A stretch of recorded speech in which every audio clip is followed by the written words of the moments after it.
Hey and welcome to Rauta's rant/opinion videos. Today I'm gonna talk a little bit of genres, and this idea came to my mind since there was this kind of a hipster thingy going on in some conversation when people just said that genres don't matter, it's only good music that matters and all that stuff. And well, I never figured out I actually have to explain why genres do matter, why labeling is necessary, and so forth. But here it goes. I'll have a beer because I need to kind of get my throat wet. This is a topic that needs a little bit of talk. So, library. Everybody's been to library, I hope at least. And libraries are filled with, lots of books, which take lots of space, and usually they are, just put in genres. Labeled as sci-fi there, some other books there, and stuff like that. I don't know, I used to with sci-fi, but you know what I'm talking about. Children's books and all kind of stuff, like this is book for education and stuff like that. Or to record store, even if it's like metal record store, you want to find your black metal there, death metal there, thrash metal here, power metal over there, and some weird ass hipster music over there.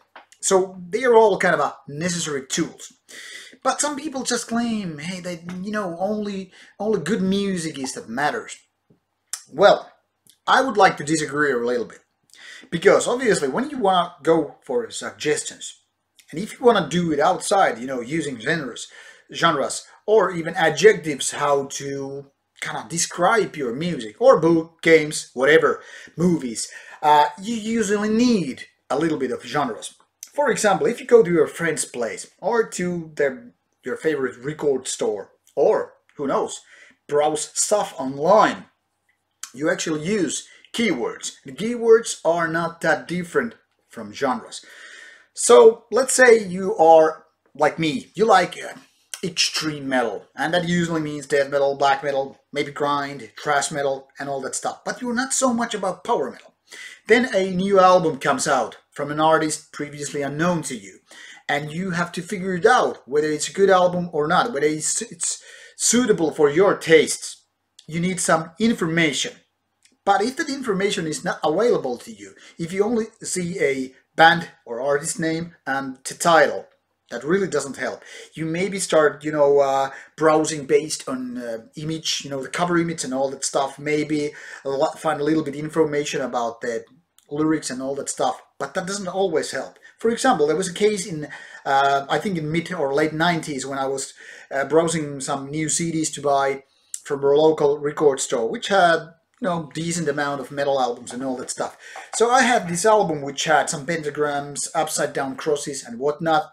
Even some Swedish black metal names, if I recall correctly, and I ended up buying that album. I went home, put it in the player, and found out it was some kind of industrial metal or whatever.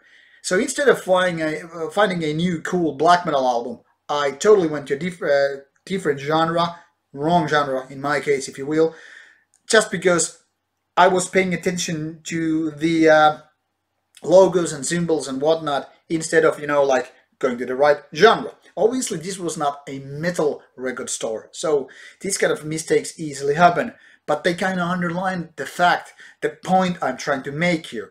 Genres do matter.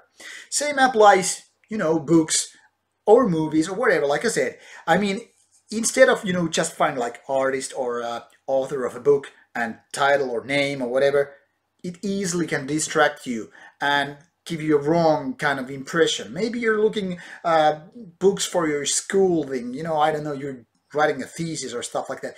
You probably don't need some love story or, some book filled with jokes. You need the stuff which is scientific or whatever for your stuff. And also, if you want to go to a record store and you don't want to waste hours and hours, finding a new power metal for your collection, you just want to find the stuff that is power metal or at least close to it. You don't want to go random Norwegian black metal bands or some, technical death metal bands in order to find what you're looking for. Everybody needs genres and labels. Actually, we're so dependent on them that it's so easy to say nowadays that I don't need them, I can Google it up. But you wouldn't be able to Google it up if there were no labels and genres, because everything you Google is basically done with search words, keywords.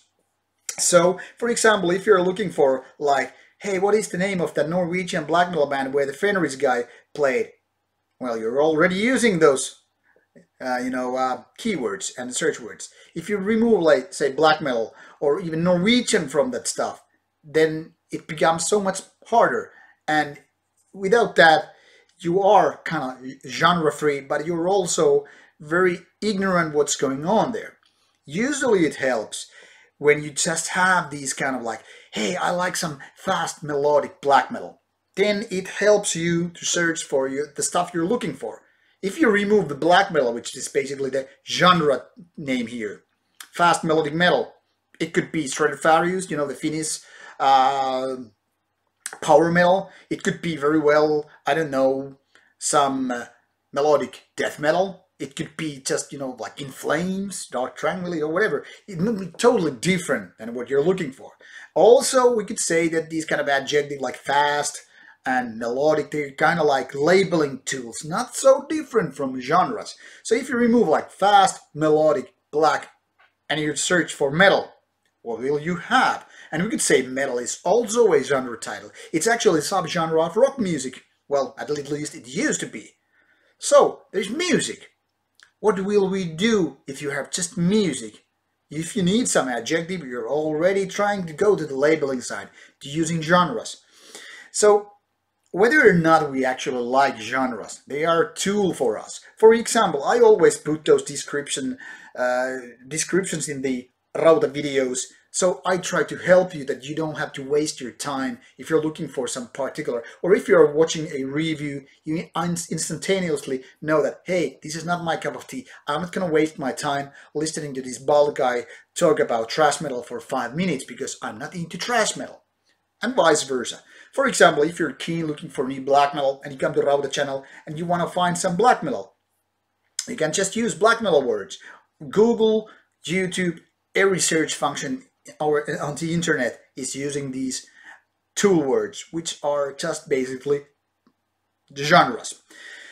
So what I'm trying to say here, that as nice it would be to just find good music everywhere. There are way too many bands and artists creating not so good music. And we all need that stuff. We might just say like, I don't want to have those genres, blah, blah, blah. It's just stupid chatter because it really means that you're clueless. You're ignorant little, I don't want to say the C word. Let's call you an ignorant little boat, because boat is like this. The rowboat, And there might be even this wood, the cross. And then you have these, where you row. Okay, you get the idea. And if you don't, well, don't blame me, blame the internet. It hasn't taught you all the necessary information what might be needed for your vocabulary. So, genres are important. It helps you when you go to the correct gig, go to the right festival. You're like, hey, I want to see some bands that play this and that, instead of, I just want to go to a festival. Because I know it's a difference whether you go to see Rihanna or, I don't know, D-Side. Whether you want to go Justin Timberlake or you want to see Slayer, etc. So, next time, you're gonna go bitch somebody about genres or labels or how useless they are. Think again. You depend on them as much as the next guy do you. Just have a good weekend, listen to some good music, meet your friends and all that stuff. That's what I'm gonna do. Cheers.